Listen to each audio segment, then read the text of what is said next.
నుంచి నా ప్రయాణం మొదలైపోయింది 2006-7 ఆ సమయంలో.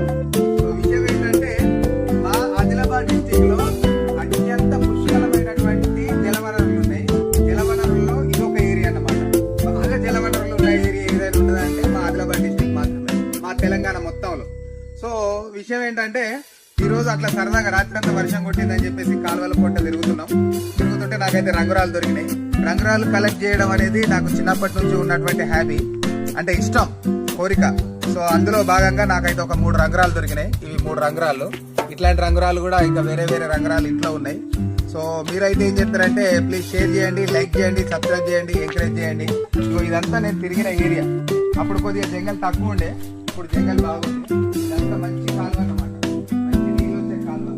ఈ నీళ్ళ కాలువలే బాగా బాగా బాగా బాగా నీళ్ళు అయిపోయి ఈ నీళ్ళన్ని పొలాల్లోకి చేనులకు పోతాయి. ఇక్కడ ఎందుకు పోవు అంటే ఇక్కడ మొత్తం అడవి ప్రాంతం. ఈ అడవి ప్రాంతంలో ముప్పు ఉన్నటువంటి ఏరియా, సింగరేణి ఏరియా అంటారు దీన్ని. చాలా విశాలమైన ఏరియా, కొన్ని వేల ఎకరాల వ్యవధిలో ఈ ఏరియా అంతా ఉంటుంది. సో అది కూడా